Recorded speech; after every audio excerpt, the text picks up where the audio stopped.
Dans les jeux de mots, je suis affecté par une vulnérabilité moi-même aujourd'hui. J'ai un peu grippé, donc c'est pas ma voix naturelle. Vous m'en excuserez. Et puis, je pense que c'est ma pire journée de la semaine, donc je suis un peu dans un autre monde là, présentement. Donc, j'espère que ça va bien se passer. Donc, le titre de la conférence, l'importance d'évaluer les menaces. Le but de la présentation, c'est de parler effectivement de la gestion de risque, mais plus précisément l'évaluation des menaces, l'importance que ça a. Et je pense qu'à un moment, on peut réfléchir à les stratégies utilisées présentement dans les organisations pour la mise en œuvre de la sécurité. On investit beaucoup d'argent, mais est-ce qu'on le fait de la bonne façon? Je pense qu'il faut réfléchir là-dessus. Je pense que j'apprendrai rien à personne aujourd'hui. C'est tous des concepts qu'on connaît déjà, de près ou de loin. Mais curieusement, ce qu'on constate, puis je vous partage en fin de compte près d'une quinzaine d'années d'expérience, l'expérience aussi des seniors aussi chez Égide et puis d'autres collègues dans le marché, les constats sont que la logique n'est pas respectée, ou du moins les concepts, ce qui peut paraître très simple, ne sont pas respectés. Puis là, on va un petit peu creuser ça aujourd'hui, peut-être pour répondre à la question pourquoi, puis amener quelques solutions. Évidemment, on n'a pas beaucoup de temps, une trentaine de minutes. Je peux étirer un petit peu, mais c'est un sujet qu'on pourra en parler en fin de compte toute la journée. Mais je vais essayer de rentrer ça en fin de compte dans une trentaine de minutes. Faut comprendre, faut mettre en perspective l'historique de la sécurité, pourquoi on fait de la sécurité, et puis comment c'est venu, la sécurité moderne, là, la façon qu'on la fait aujourd'hui. Il y a eu des événements, des milestones dans l'histoire. Les années 90, c'est l'informatisation des entreprises. Je n'apprends rien à personne là, l'avenue de Windows, etc. La façon qu'on l'informatique moderne est née dans les années 90. 98 et plus, l'explosion du web. 2001, 9/11, donc on connaît tout ça, c'était un autre facteur important. 2001-2002, moi je considère que ça c'était la plaque tournante. Vous allez comprendre pourquoi. Des scandales financiers, Enron, WorldCom, etc. et bien d'autres. Et en fin de compte, dans les années 2000, l'abondance de fraude, de cartes de crédit, etc. Ces événements-là ont découlé en la naissance de bonnes pratiques, des règlements et des normes. BS 7799, en fin de compte, qui était l'ancêtre de ISO 27799 de 27001, cette norme-là, ou ces bonnes pratiques-là sont nées en 90. SOX, Sarbanes-Oxley, et puis le règlement 5209 que plusieurs connaissent, suite au scandale financier d'Enron. Je fais une petite parenthèse là-dessus. Contrairement à toutes ces bonnes pratiques ici, ou ces normes, SOX et 5209 ne proposent aucune mesure. C'est le volet TI, c'est une phrase d'écart là, dans le règlement qui dit juste d'identifier les risques et de mettre en œuvre les mesures nécessaires pour protéger l'intégrité des données financières, un petit peu un aspect de confidentialité, excusez-moi, pour les délits d'initiés, des choses comme ça. Mais c'est quand même curieux de voir qu'un règlement comme ça, 5209, a été la source d'énormément d'investissements en sécurité.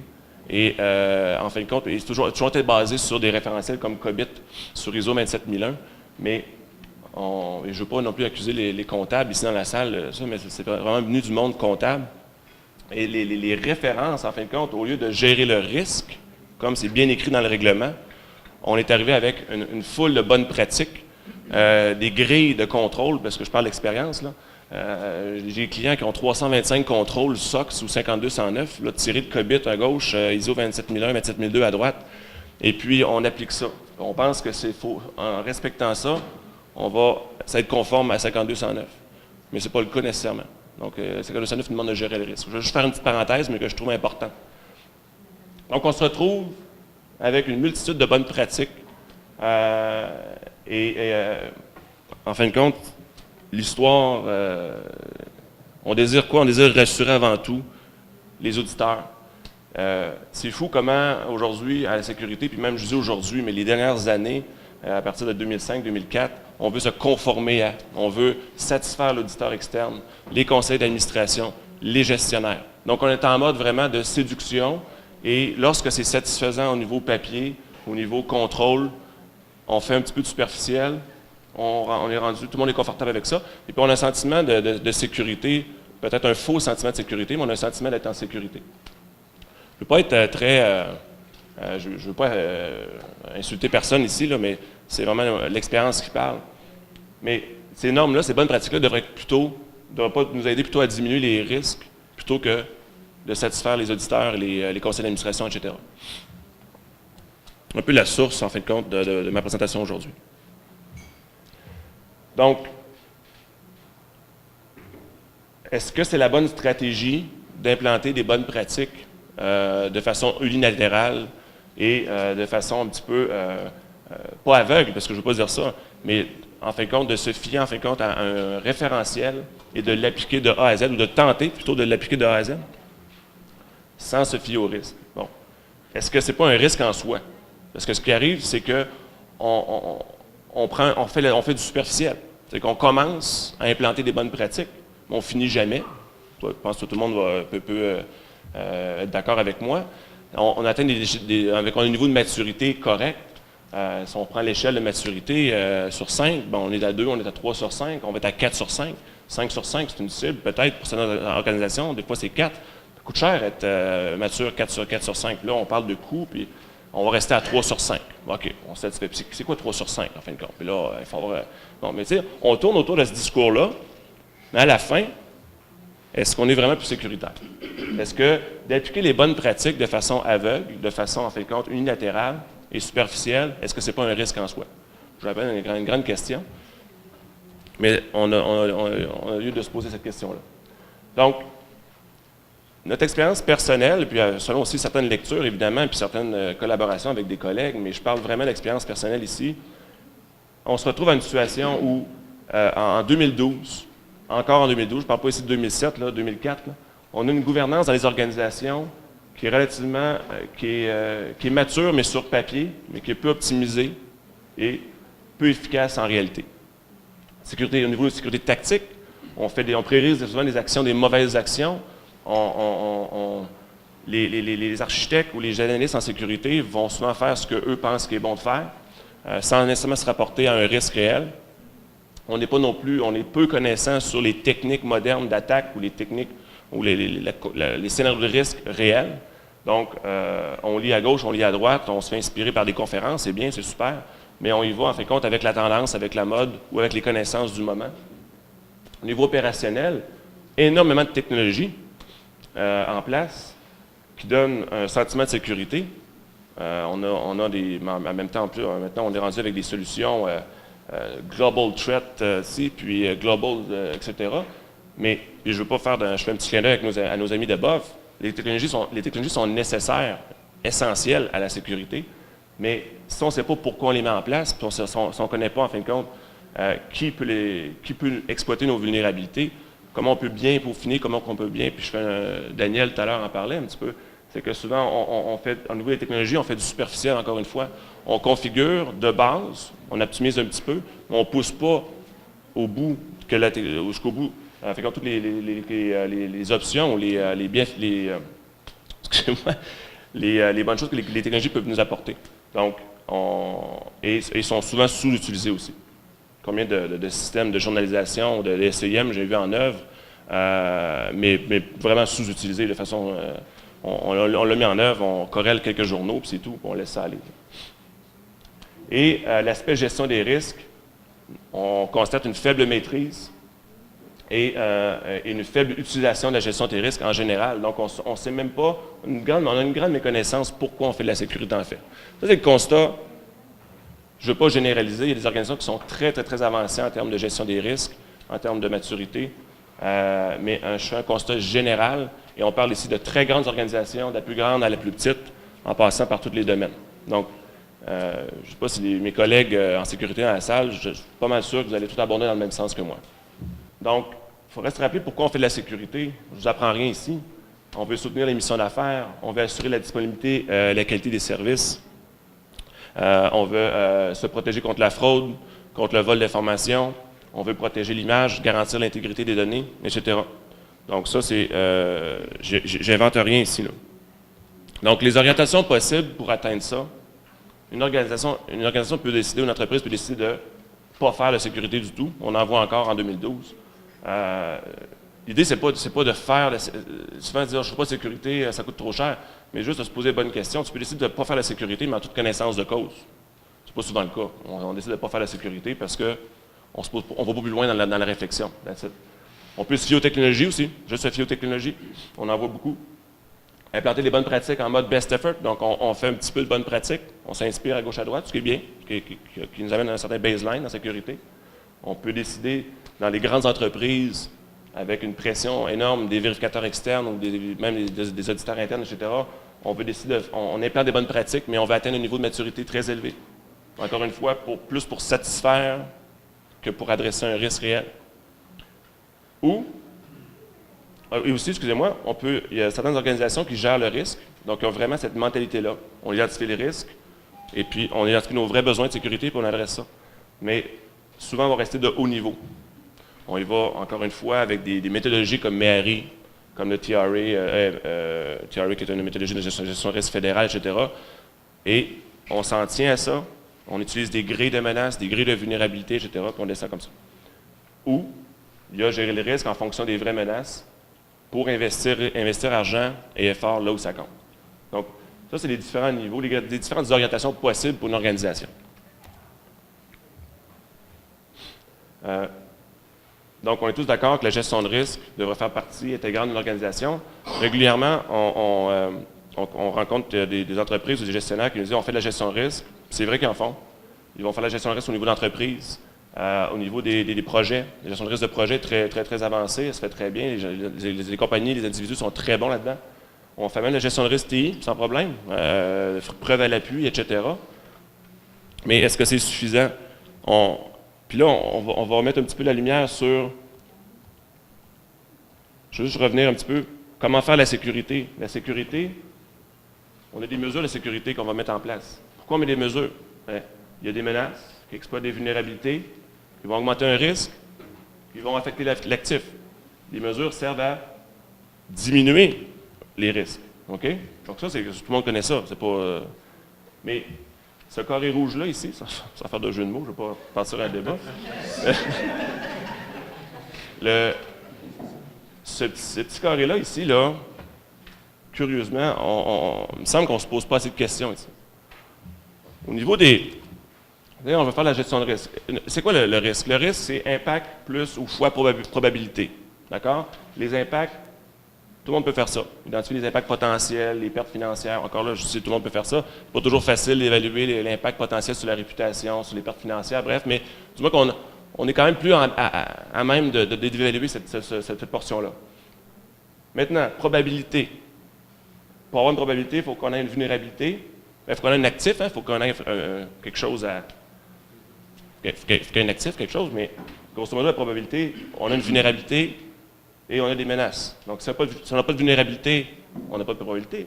Si on n'a pas de menace, on n'a pas de probabilité. On est très bon aussi pour identifier les vulnérabilités. On fait des audits, on fait des bilans.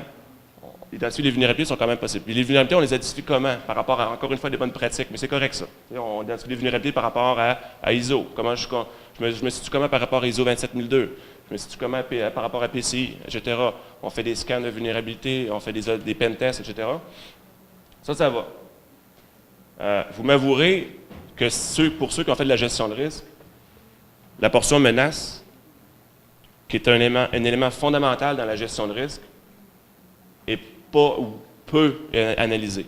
Souvent, moi, le plus loin je vois les gens aller, c'est utiliser des grilles de menaces, terrorisme, hacker, etc.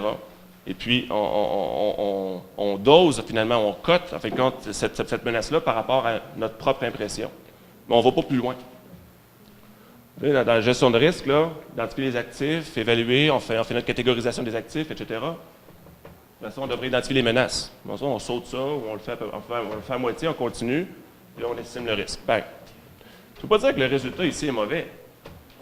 Mais qu'est-ce qu'on connaît des menaces? Les menaces accidentelles. OK. On peut erreur humaine ou bris matériel, etc. Ça va. On peut l'estimer. On fait référence souvent à l'historique de la compagnie ou personnel.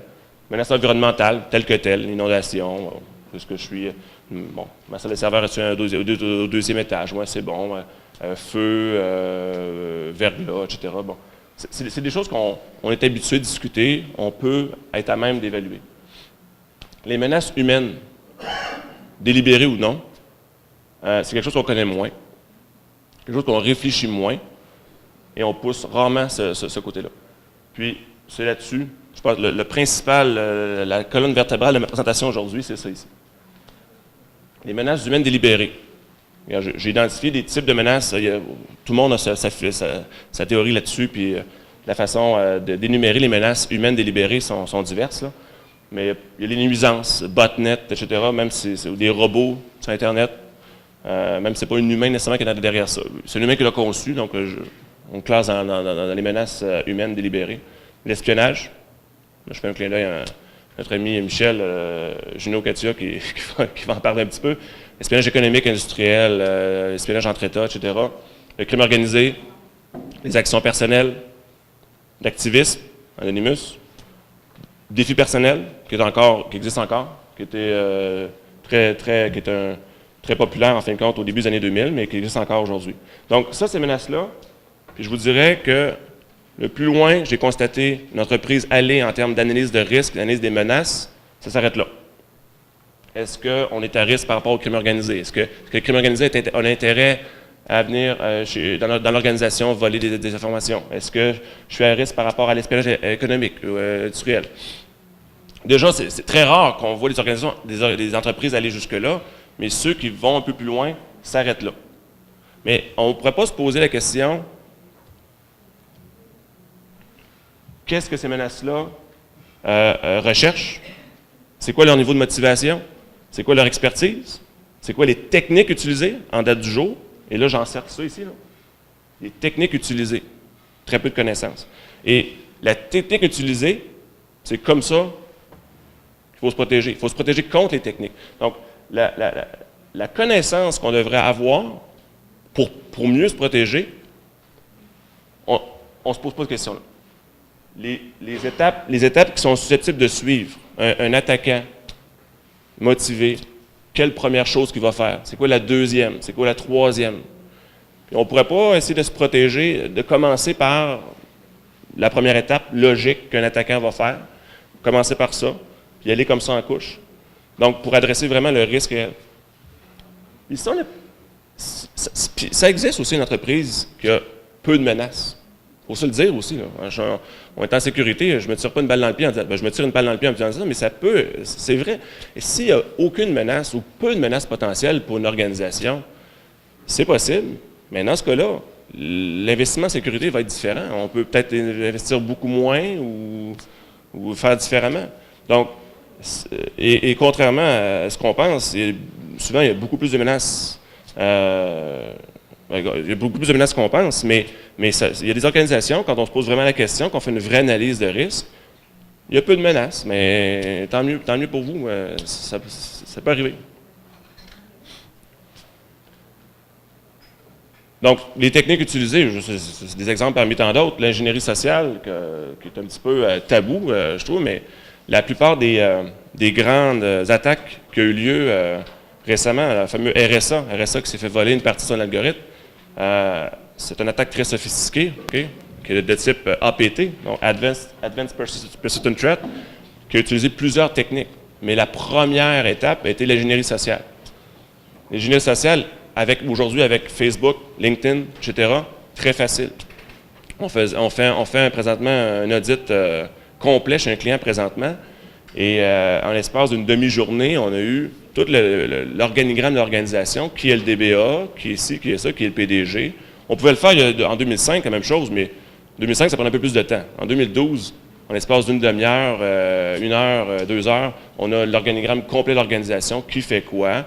Puis faire un petit clin d'œil, RSA, comment ça a débuté tout ça, c'est que la fille des RH chez RSA a reçu un email de la firme de recrutement qui travaille pour RSA. Le email envoyait une liste de candidats potentiels. Fine. Ouvre ça, un fichier Excel compromis, etc. Paf. Donc, mais les attaquants, eux, ils ont découvert assez facilement que la firme de recrutement travaillait pour RSA avec les noms des personnes qui Bon, tu sais, LinkedIn à gauche, LinkedIn à droite, un petit peu de Facebook, un peu d'email, un peu de documents trouvés sur Internet. On peut facilement identifier ça. Donc, ingénierie sociale, etc. Mais comment il fonctionne? C'est quoi les techniques utilisées? Souvent, on ne se pose pas ces questions-là. On fait de la sensibilisation. Pour contrer l'ingénierie sociale, c'est beaucoup la sensibilisation des organisations. Mais pour bien sensibiliser nos gens, puis les rendre alertes, donc pour qu'ils croient vraiment qu'il y a des risques réels, bien, il faut peut-être leur donner des exemples, puis pour faire un programme de sensibilisation, on va peut-être mieux connaître comment c'est quoi les techniques, c'est en 2012, comment on s'y prend justement pour flouer les gens ou bon, vous comprenez un peu ce que je veux dire de ce côté-là, etc. Donc la méconnaissance des techniques utilisées par les menaces humaines délibérées fait que on ne peut pas bien se sécuriser. Point à la ligne. Ça ne veut pas dire qu'on est zéro sécurité, mais le 80% qu'on atteint peut-être avec les bonnes pratiques, il reste le 20%. C'est le 20% qui les attaquants frappent dans le 20%. C'est un jeu d'enfant pour eux. Tandis qu'on pourrait leur rendre la vie beaucoup plus difficile. Ça pourrait même coûter moins cher. C'est ça le pire. Ça pourrait même coûter moins cher. On pourrait optimiser les investissements en sécurité en commençant par adresser ce qui est le plus facile pour un attaquant. Tac, puis on descend comme ça. C'est exactement ce que je viens de dire. Donc, c'est de comprendre les étapes du plus facile au plus difficile, d'aller comme ça. Donc, comment en savoir plus sur les menaces? C'est là un petit peu que ça se complique. Là, vous allez me dire, ben oui, Guillaume, c'est bien beau, tout ça, mais quelles sont les connaissances que ça nous prend? Puis c'est là où, effectivement, ça prend peut-être l'expertise de firmes externes, ça prend peut-être une expertise qu'il faut se développer à l'interne, faire de la veille de sécurité sur les vulnérabilités, sur les menaces, avoir une certaine connaissance, lire sur le sujet, aller à des conférences, etc. Par contre, je pense que c'est un investissement qui en vaut la peine. Vous avez même de l'économie potentielle à faire en sécurité, je pense, si vous utilisez cette technique-là, cette approche-là. Identifier les menaces, comprendre les menaces et d'adresser des risques. Maintenant, qu'est-ce qu'on fait des bonnes pratiques? Je ne condamne pas les bonnes pratiques aujourd'hui, mais je pense qu'il faut l'utiliser pour les bonnes pratiques comme un baseline de sécurité, s'en inspirer. On ne fera pas une analyse de 10 ans pour comprendre qu'il faut mettre des antivirus, qu'il faut mettre un firewall. Même les IDS, IPS aujourd'hui, je pense, pour quelqu'un qui a un peu de web, c'est d'un standard. Il y a des standards, gestion des accès, gestion des incidents, gestion des changements, tout ce que les bonnes pratiques peuvent amener en termes de gouvernance, etc. Il faut le faire. Il faut le faire. Il y a un baseline à atteindre. Mais après le baseline, quand on est rendu à un niveau de maturité raisonnable, quand c'est efficace, qu'est-ce qu'on fait après?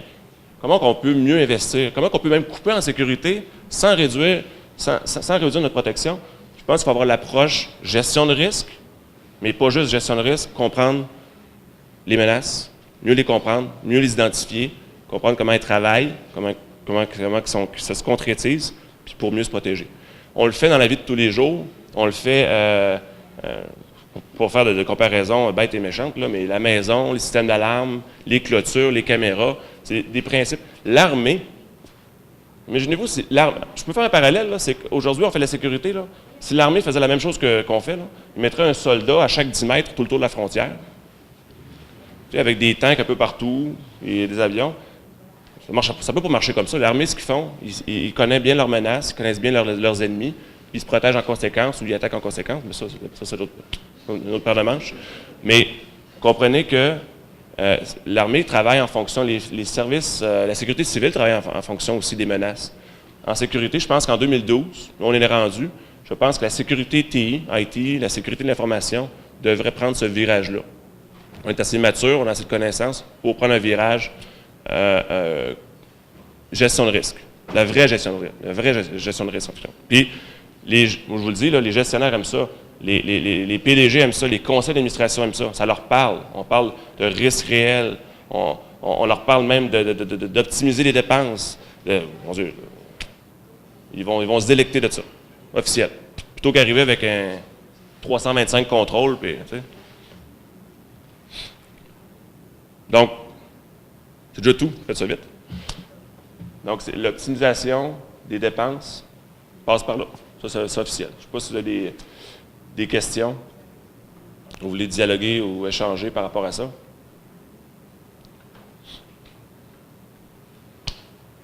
Oh.